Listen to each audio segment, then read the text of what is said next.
Mohammad Namazi is an artist, researcher and educator based in London. In 2019, he completed a PhD at UAL Chelsea College of Arts with a subject emphasis on digital humanities, exploring the notion of encounter within networked culture. His interdisciplinary studio practice manifests through means of decoloniality, deconstruction, collaboration, process, unlearning and telematic systems within social and cultural realms. Mohammad is a member of the Critical Practice Research Cluster and a visiting lecturer at UAL. His writing has been published by Intellect Books, and he has previously exhibited at venues such as Neon Digital Festival, the Baltic Centre for Contemporary Art, Berlin Transart Triennale, the Barbican and Flat Time House. Mohammad's presentation is called Listening Back to the Archives. The text that I will be reading is an extract from a piece of writing that reflects upon my experience as an artist researcher while working at the Decolonising Arts Institute.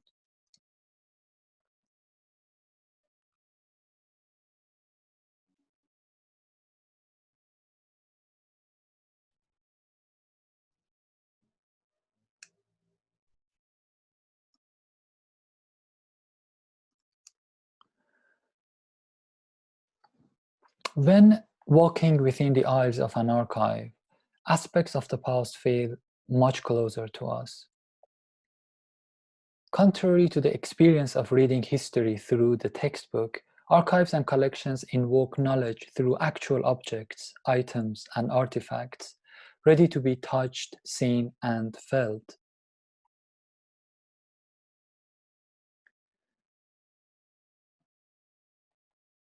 Archives present themselves as the living embodiment of the past, with the capacity to be reintroduced into contemporary context. But what if part of the past is absent, suppressed, and unrecognized in the archives, creating a void in cultural representation? The discourse between cultural memory and coloniality underpin the position and the line of inquiry in this presentation. The interwoven correlations between the two, in addition to my duo ethnocultural lived experience, set out the objectives and interest for an archival investigation, with the aim of testing the role of archives as the embodiment of a collective cultural representation. My entry into the project was shaped through an inquiry that explored Michel Foucault's engagement with notions of archives in the archaeology of knowledge, where the relationality of objects is described as the basis for the construction of knowledge, and Frantz Fanon's articulations of the principle of decolonization in a dying colonialism. Through these channels, I became immersed into various UAL archives, observing multiple collections, surveying an abundance of material in hopes of uncovering traces of the unknown or unheard. The goal was to explore how one finding could lead me to other discoveries, aiming to map a network of connections of ethnic minority cultural practitioners. The necessity for this approach is located in my presence as a stranger to the collections, and the need to establish a connection, a procedure that included a felt duration, exploration, and discovery, but more importantly, the need to earn the right of hospitality. It is this necessity that Jacques Derrida refers to as the main concern of the stranger, which can only transpire when, I quote, the question of hospitality is articulated with the question of being, end of quote. In this context, the dual ethnocultural aspect of my being as a minority member of society shaped my reading of the archives, providing a space to inquire the right of interpretation, intervention, and hospitality. Over a period of 2 months, I established a strong connection with the British Artists Film and Video Study Collection at Central St. Martin's, Brought together by Malcolm Lee Grice and David Curtis in 2000, the collection embodied a significant example for experimental moving image and related publications in the UK, covering a period of mid-60s to late 90s. However, and perhaps unsurprisingly, the level of diversity, especially in relation to Black and Asian practitioners, appeared to be minimal. Nevertheless, examples such as Death Valley Days by Gorilla Tapes, Handsworth Songs by Black Audio Film Collective, and Un-British But by Gurinder Chadha established a rich content for the research.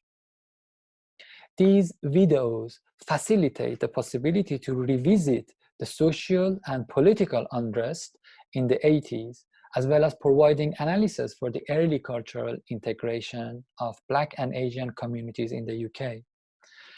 Additionally, from my perspective, coming to the archive with a fresh eye on British artists' films, these examples provided a framework for re-examining socio-political discriminations and prejudices of a recent past with the antagonism relayed via the state that are witnessed today, for example, the Windrush generation. This is seen particularly with Handsworth Songs, which uncovered images, stories, and the reality about the Handsworth riot in Birmingham in 1985, following the death of the Black woman Cynthia Jarrett and the white policeman Keith Blakelock. It's the 11th day of September 1985, and the Home Secretary is standing in a Handsworth street with confused eyes. The masses saw him struggle for composure, and they heard him mutter to journalists, "These are senseless occasions, completely without reason." Somebody said behind him, "The higher the monkey climb, the more he will expose." You can see the problem, right?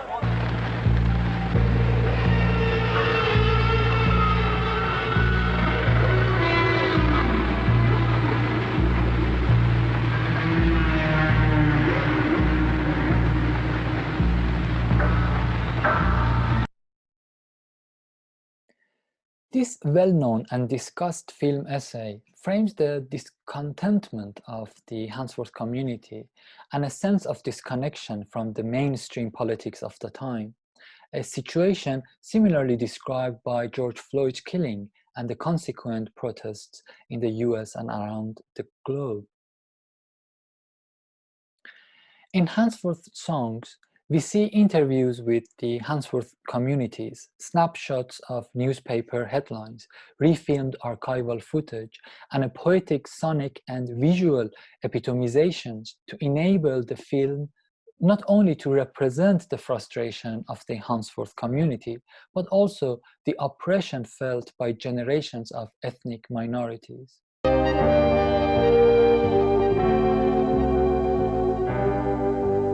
He said to her, "Remember Bunny Enriquez and Greta Bork and Lady June Barker? Remember Countess Koblonska with her black velvet top, her skirt of figured net over satin? Remember the nights of Karuba cocktails and Karuba sour, their secret pregnancies, your wet nursing and me nappy washing? It's about time we had our own child, our own Master George Hammond Banner Bart."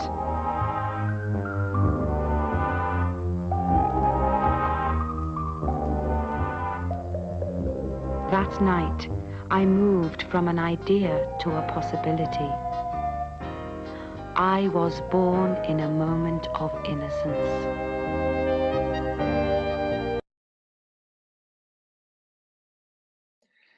Similarly, connecting the work, Listen Gallery organized a screening of Handsworth Songs with an online discussion panel to review the relevancy of the course of events in the film and the social unrest in 2020. In the presence of the director John Akomfrah. One notable point raised by Eko Eshen, a writer and curator, raised a question about the effective use of footage of statues for the opening scenes of the film and the emotional power they carried. In response, Akomfrah, as the voice behind the collective, described this practice as a criticism of political falsification of values rather than pure historical representation. I quote, "There are certain commemorative values which are not merely to do with the historical, mythic, symbolic, etc. A lot of that is just to do precisely with this business of figuring out a way in which the statue becomes a falsification, a defining semiotic language for describing the best of us or what we are brilliant at." Akomfrah's assertion in relation to the falsification of cultural values placed in the embodiment of some statues has not been unrecognized from the recent global demand for racial liberation, and as witnessed in Bristol, led to the overturning of such figures. The doubling effect of this engagement from the archive to the present reinforces the semiotic oppression hidden in such statues, inherent in the stratifications of Western colonial power, and often enforced through the utilization of media to outclass and eclipse alternative cultural values. For generations, and again today, the content of news and media has echoed a language of soft racism that filters into common usage.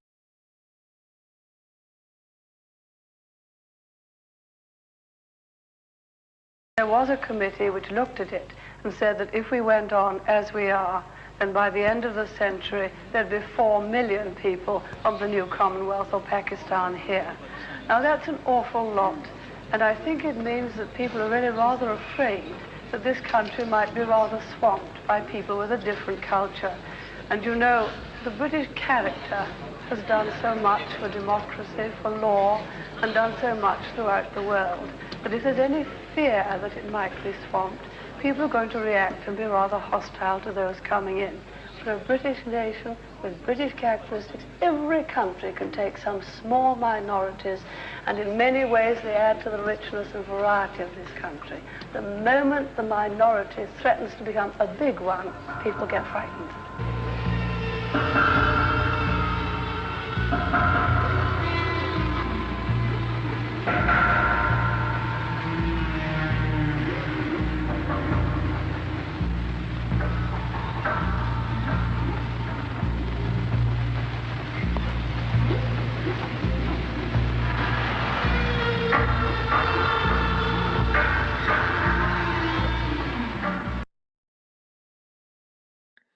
Media prejudice was frequently the subject of criticism for the scratch video artist collective Gorilla Tapes, whose work intended to raise awareness in the public.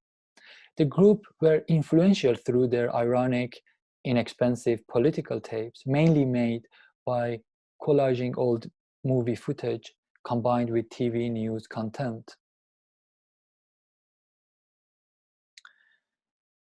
Included by David Curtis in his book, A History of Artists' Film and Video in Britain, the collective described their intention as a strategy, I quote, to reveal the true message behind the manufactured mediation of news and politics. End of quote. In Death Valley Days from 1984, a satire that criticizes the Thatcher-Reagan era and their special relationship revealed the colonial imperialist manifestos that lay behind the superficial liberal faces and slogans. Would probably have touched on ambitions and hobbies and what they wanted for their children and problems of making ends meet.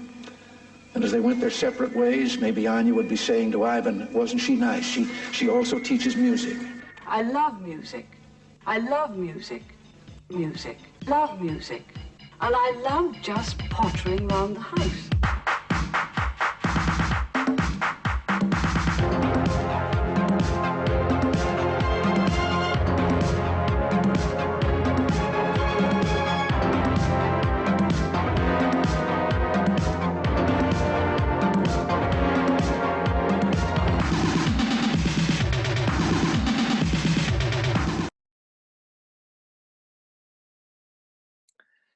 As much as Hansford's songs highlights the socio-political concerns rooted in colonial legacies, the documentary Un-British But presents other socio-cultural aspects of Black and Asian life in the UK and the manifestation of cultural diversity as understood in the 80s. Gurinder Chadha's film utilizes recordings from interviews and documentation of quotidian events to reflect the social dynamics of the late 80s in Southall, a suburban district of West London, representing the gradual cultural exchanges between Asian and British communities in the area.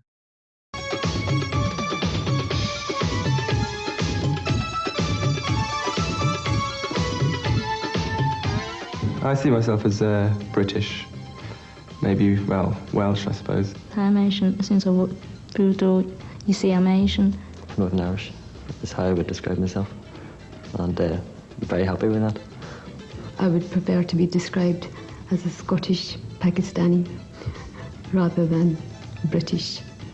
It's got the British groove in it, it's got the Asian groove in it, and it can even have the North African groove in it. It's got all the continents there.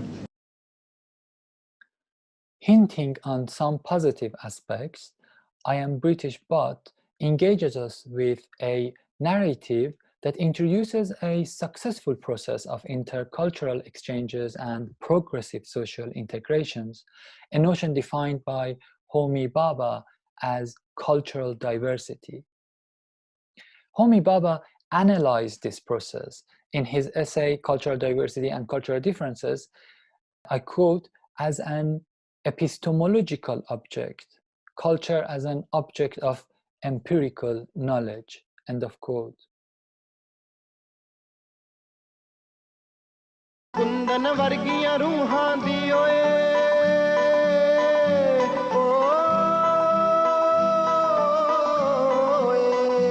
Kundan वर्गियां रूहां दी ओए मिट्टी जिथे खराब आ गया विच वलैत सोहणिया छड्ड के देश पंजाब बेलिया छड्ड के देश Punjab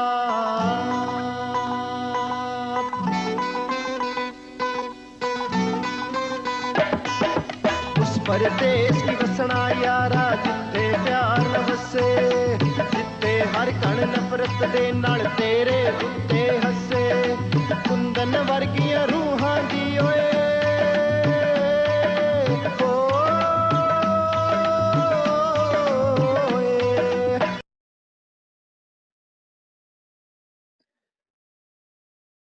To further analyze this through Chadra's film, among others, one particular section of the documentary gives voice to the then young British Asian musician Harun Shamsher, who explains the inspirations, origins, and the rationale of composing Bangla music, a fusion between Punjabi folk and Western pop, as a youth movement initiated in East End.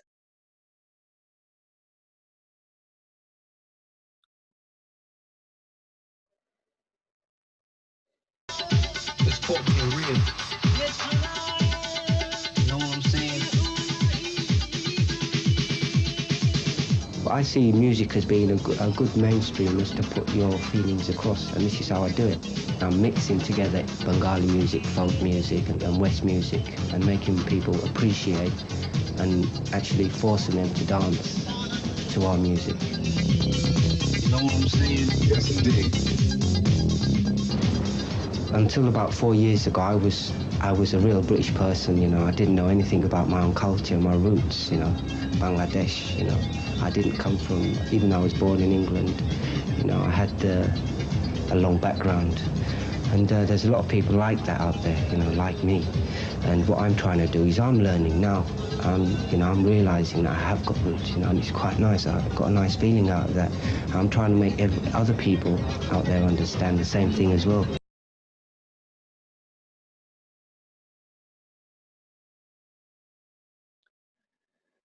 Shamsher's strategy in his music practice acts to reconcile audiences from different cultural backgrounds, to which, in Derrida's terms, is seen as an attempt to earn the rights of hospitality in a dominant culture. His methods of mixing music enacted an intercultural exchange through sonic interventions. Whilst this is a strength in Shamsher's work, there is a risk, as stated by Baba, that cultural diversity, I quote, gives rise to anodyne liberal notions of multiculturalism, cultural exchange, or the culture of humanity, end of quote. Discussing similar social and political themes with Mitra Tabrizian, a British-Iranian artist and filmmaker living in the UK, Tabrizian indicated that the positive influence she gained from the process of immigration transpired in, I quote, observing both British and Iranian cultures from an outsider's point of view, end of quote. As an Iranian living in the UK, I relate closely to Tabrizian's experience. The duo ethnographic experience certainly deepens and diversifies one's cultural understandings. However, it also positions one as a stranger, and not only to the host land, but also to the homeland. Channeling this observation, Tabrizian described the notion of strangeness and its manifestation in her photographic series Borders, that portrays Iranian immigrants in a prolonged state of waiting. After interviewing volunteers for their participation in this series, it appeared to her, I quote, "They all feel as if they have unfinished business, and thus the question of waiting," end of quote. Through an imaginary idea of home that is distant from reality and is in contrary to a pragmatic analysis, Tabrizian captures the metaphoric challenges faced when one feels to be a stranger to a dominant society. In my exchanges with Tabrizian, she described this condition as to represent a state similar to, I quote, waiting for Godot, as well as a state of in-betweenness, end of quote. This space of undefined enunciations, a feeling of in-between and waiting, originates an unfulfilled sense of belonging or recognition. Nevertheless, it does not remain at an individual level. It expands and applies to the formation of cultural values and the recognition of what is considered as value and knowledge. It is this line of inquiry that establishes the role of archives and collections to be vital as an educational institution, providing the means of public consciousness for cultural recognition and awareness. Discussing these contexts with June Jivani, a Guyanese-born curator of Pan-African and diasporic Black cinema living in the UK, Jivani expressed the difficulties she encountered during the 80s and 90s when she began to introduce Black cinema to cultural scenes and institutional bodies in the UK. By engaging with curatorial projects such as the Third Eye Film Festival in London in 1983, her 40-year-long career contributed to multiple aspects of diasporic Pan-African and Asian cinema.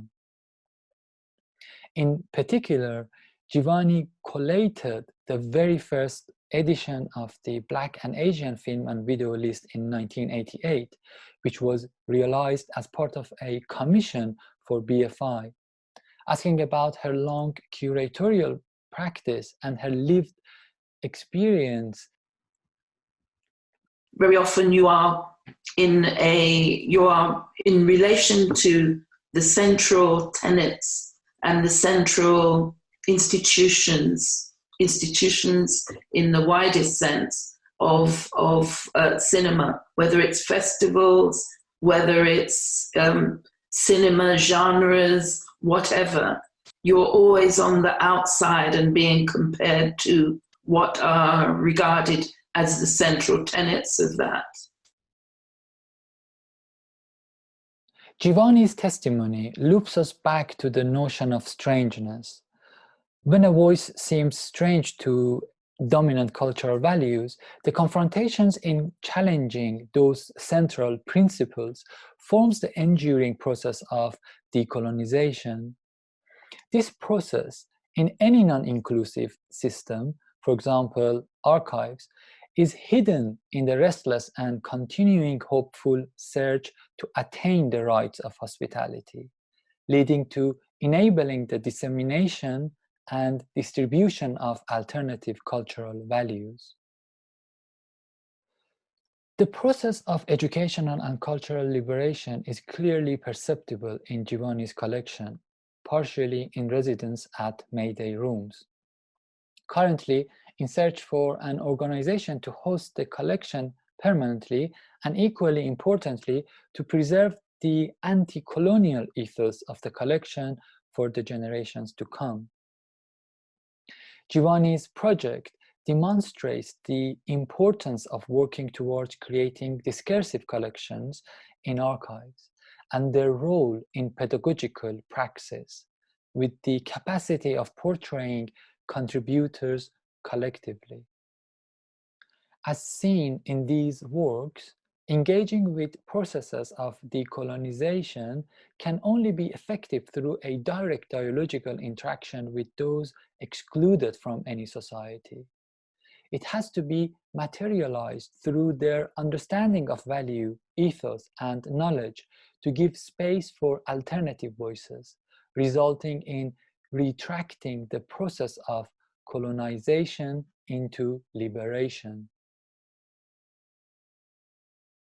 Paulo Freire, an educational theorist and anti-colonialist thinker, referred to this framework of dialogical interactions as critical for the process of decolonization.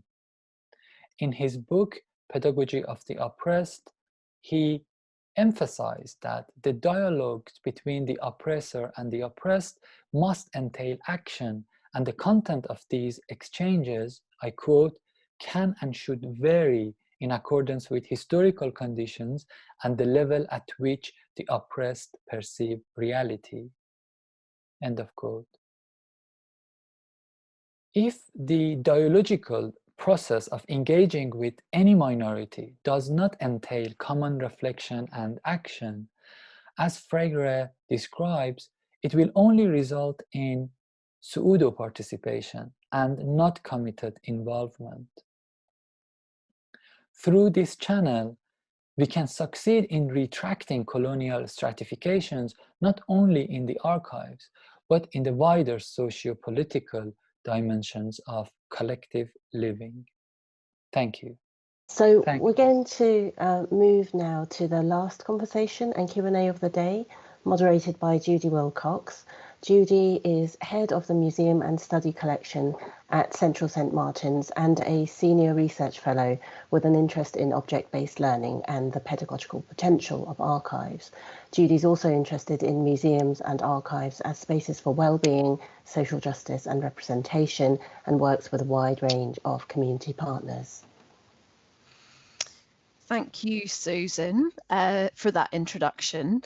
Can I just check that everybody can see and hear me?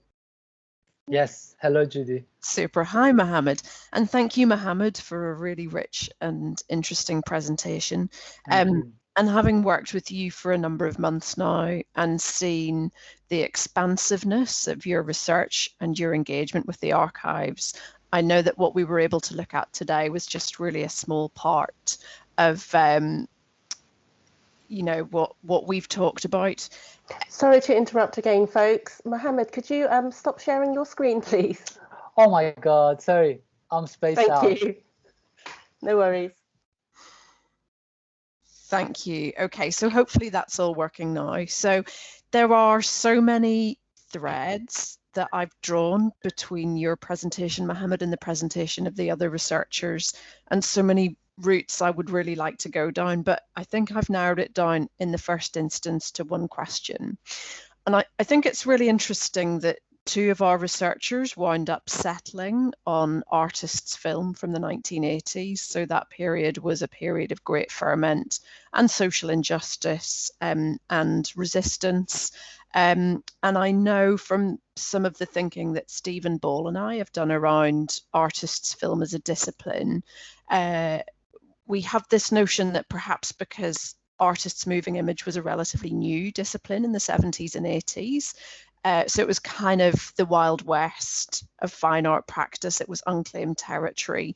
Do you think that artists' film was a medium which was particularly well suited to this kind of challenging, resistant artwork? So artists like Akamfra or the Gorilla Tapes collective who were really trying to use their work to question the status quo?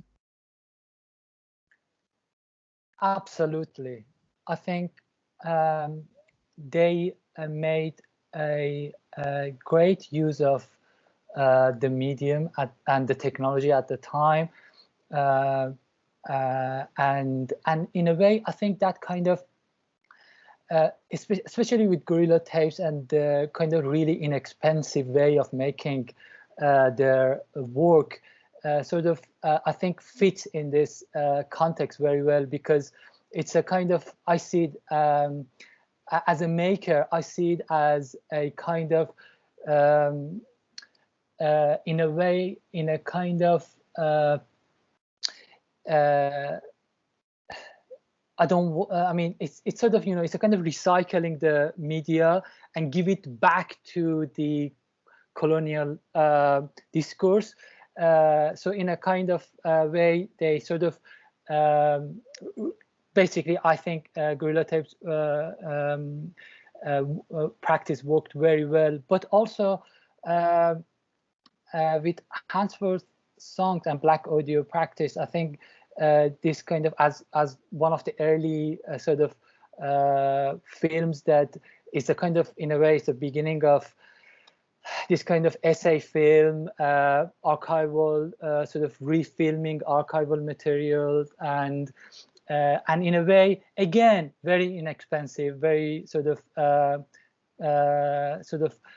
down to earth, sort of, but precisely very directly and right to the point to criticize the system and make sort of appropriate points. So yes, absolutely. I think that was a great sort of success for these artists. And that really brings me to the second thing that I wanted to ask you specifically about, which is that you've chosen films by makers who were, in a sense, also making an approach to the archive.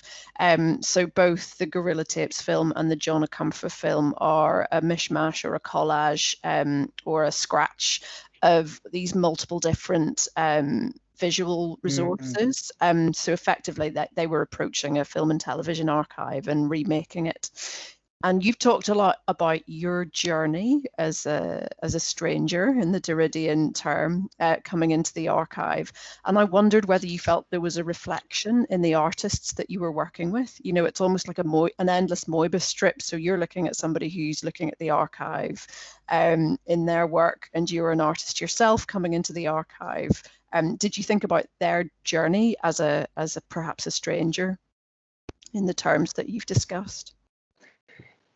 Yes, I felt, I mean, one interesting experience was that when I was going through these films, I could connect to the feelings of the makers at the time and the social injustice that were going on during the 80s, and this kind of responsibility as an artist that you feel that you need to do something about it through your practice, and somehow again, you know, recycle the material that you are bombarded with and add your criticism through your ways onto them and give it back to the society. So I think I connected very well to the main intention, the intention of these artists, and in relation to the notion of strangeness, I mean, there are a few subtle differences, because, for instance, with Black Audio, with Hansworth songs and on British Bot, you can see the sort of that kind of aspects of strangeness, and the fact that the artists want, the filmmakers, they want to bring this out and make their point through the channel of strangeness, and make themselves and their community and the social injustice that's going on in the society familiar to the public. But with Guerrilla Tapes, it's slightly different, because Guerrilla Tapes, they are white artists, and they are sort of they don't come from that kind of idea, kind of cliche idea of strangeness as a foreigner, because they are British, and in a way through the, but you know, something that is really interesting, and I really wanted to use Guerrilla Tapes. The reason that I couldn't, the reason that I actually encouraged me to use their work was that artists like Guerrilla Tapes, artist collective like Guerrilla Tapes, they are in fact the people that through writings like you know, Pedagogy of the Oppressed, that Paolo sort of referred to, is basically references those people that are part of the community, but they see the struggle and they talk about it. So from and they sort of, you know, they don't they basically bring out those issues, and they try to sort of create a kind of diversity in a way, and a level of understanding that can relate to the ethnic minority. So I think artists and collectives like Guerrilla Tapes are and their practice are very valuable, because it's a voice from the dominant culture that comes in and says, we see these things. Thank you so much. I can't see any questions in the chat or any hands up, so I'd really like to bring in some of the other researchers to see if you have any questions for Mohammad or any points you wanted to raise about the presentation. And I did wonder, Anna, I hope I'm not putting you on the spot, but whether you might want to say something as a researcher who was exploring reasonably similar territory, and that you were both looking at 1980s films from the Film and Video Study collection. I wondered if any of those parallels with Mohammad's experience that he's discovered also rang true for you. Yes, thank you. Thank you for your presentation. The one thing I wanted to mention, you may already be familiar with, is this text by Stuart Hall called Gramsci and Us. I haven't read it. Okay, but well, I think you would enjoy it, and also because I was looking at the clips of Thatcher in the videos as well. But in the text is so fascinating, because he's thinking about Thatcherism as a historical project, as an ideology that is progressive and regressive at the same time. And he makes such an incisive critique of the left to conceive, an alternative vision beyond proposing certain policies. So I think it's very interesting to think about politics as production, as a cultural transformation, like that's how Hall sees it, and the way that you're speaking about, counter artistic production, or in the case of Onwura's films, the production of identity within representation. Yes, absolutely. I think from that perspective, I somehow got engaged with Bahapa's notion of cultural diversity, the conversation that we had in your presentation. And in a way, the reason that I asked that question was because it could relate to my what I looked at within my research. So yes, I think in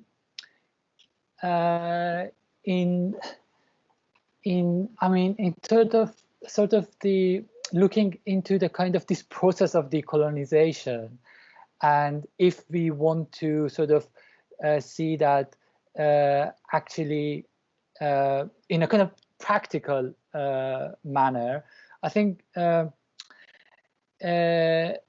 what I tried to link was this kind of idea that Freire in Pedagogy of the Oppressed sort of pinpoints it as the under the education system, and I wanted to make this link between the archive and their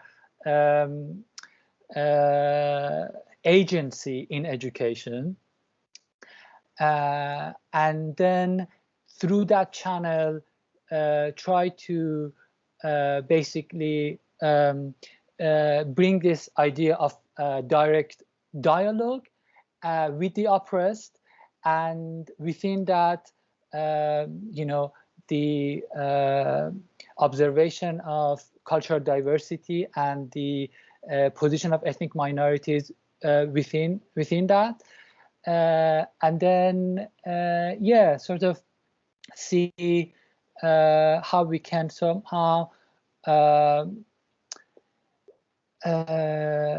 bring in some actual change, or think about methodologies that might bring actual change. Thank you. Did either of our researchers who haven't yet spoken have something they wanted to add, Oka or Elisa? Yeah, I'll go after Elisa. I think you had your hand up first, Elisa. Okay, sorry. Yeah, thanks a lot, Mohamed, for the presentation. And I know it was unintended, but it was great that you muted Margaret Thatcher there. So thanks for doing it.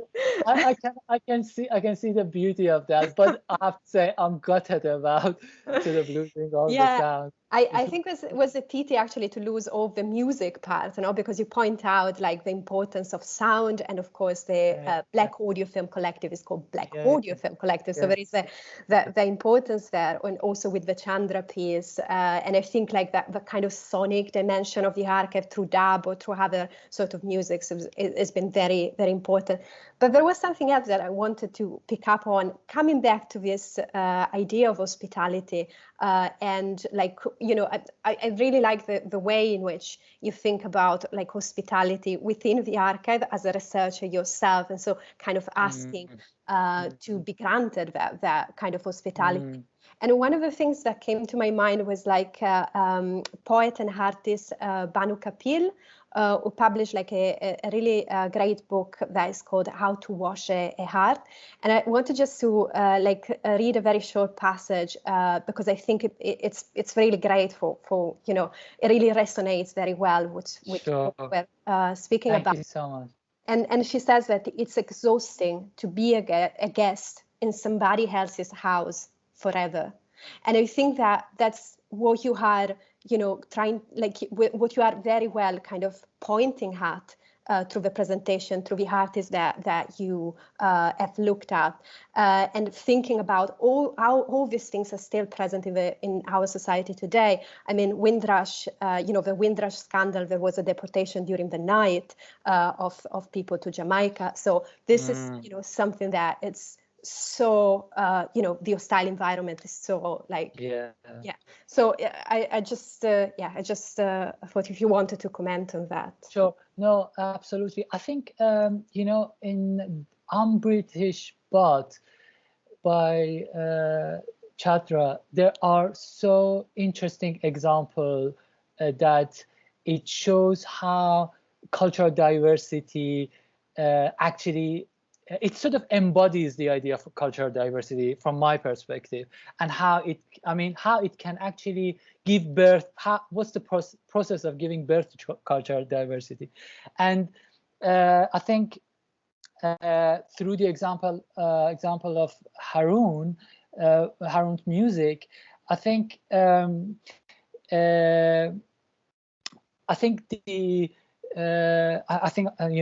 as I mentioned in my presentation, I see Harun's work as a kind of practice and a challenge to earn that right of hospitality, to come into a dominant culture and say that I have things to offer from my roots, things that come from me. I mean, I was planning to play another clip, but the sound wasn't working, so I sort of.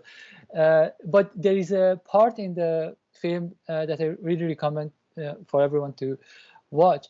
That Harun says that he says something like this. I paraphrase. He says, I was only a year ago or a couple of years ago, I was just a British person.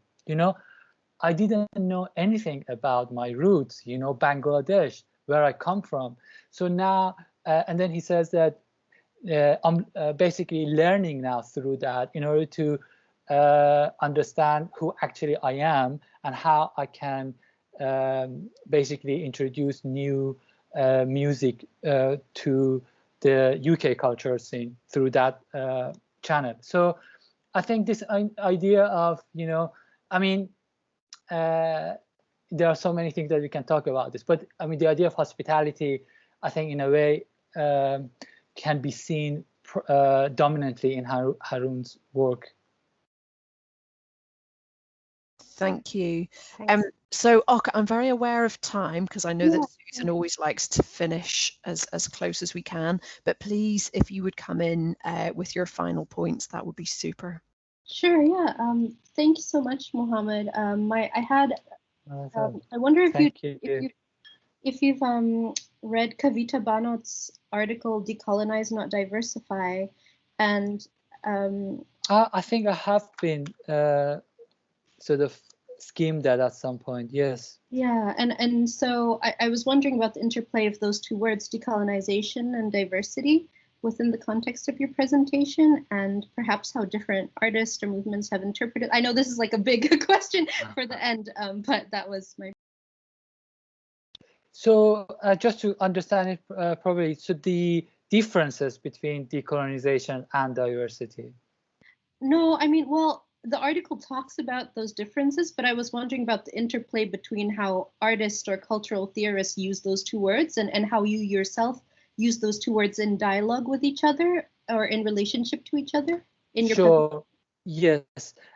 So this is a really interesting sort of subject in terms of pinpointing the differences between cultural differences and cultural diversity, and then the position of decolonization within this, because there are obviously, I mean, it's a challenge for a